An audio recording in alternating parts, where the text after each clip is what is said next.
Let me turn to the recent euro area wage developments. Globalization may have been one contributing factor to a period of wage moderation within the euro area.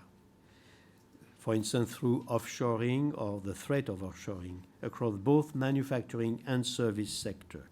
While productivity growth in the euro area has also been moderate over the last decade, real wage growth has also been low. Over 85 to 95, both productivity, output per person, and real wage growth rates have averaged around 1.9%. Over the period 96-2006, average productivity growth was approximately 1%, average real wage growth around 0.4%.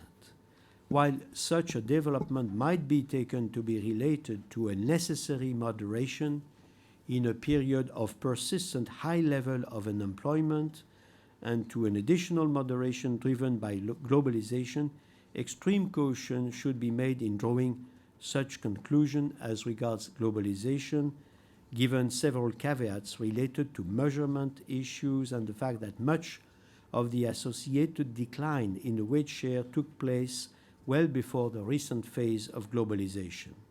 An increase in the real wage elasticity of labor demand appears to have occurred in the last years, particularly for low-skilled workers, which may signal a trend fostered by additional supply of low-skilled labor at a global level.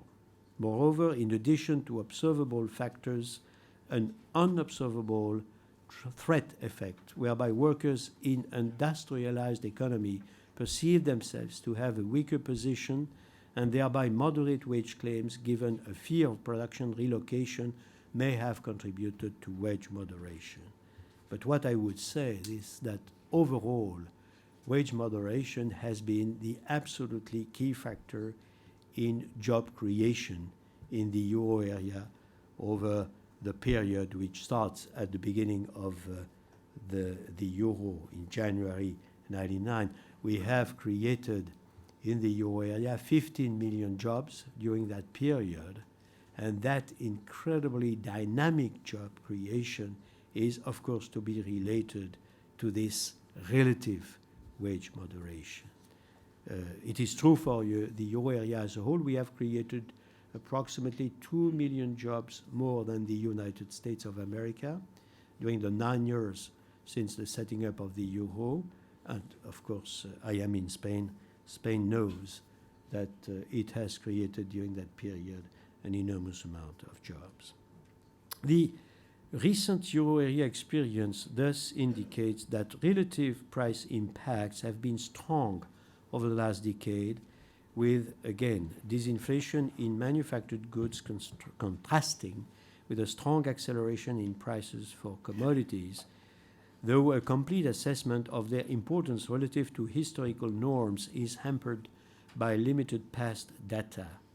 As shown in Chart 6A, producer price inflation has shown strong relative price effects, with muted development in consumer goods, excluding food and tobacco, along with capital goods, relative to average producer prices contrasting with a relatively strong rise in the energy component.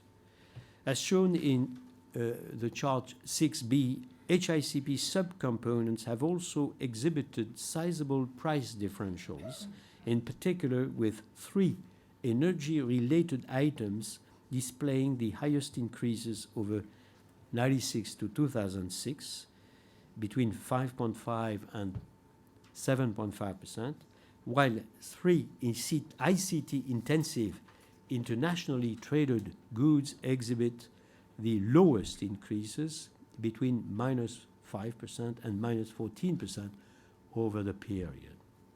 Overall, numerous estimates suggest a small net dampening impact of globalization on euro area inflation of 0 to 0.3 percentage point per annum over the last 5-10 years, when taking into account the net impact of disinflationary effects of increased trade openness in the manufacturing sector and the strong commodity price increases.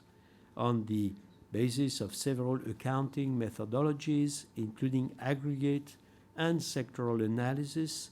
ECB research finds a direct dampening effect of import openness on euro area producer price inflation of 0.1 to 1 percentage point per annum for the manufacturing sector over the period 96 to 2004. And likewise, aggregate data shows a dampening impact on euro area consumer price inflation of 0.5 to 0.2% of a 0.2 percentage point per year on average.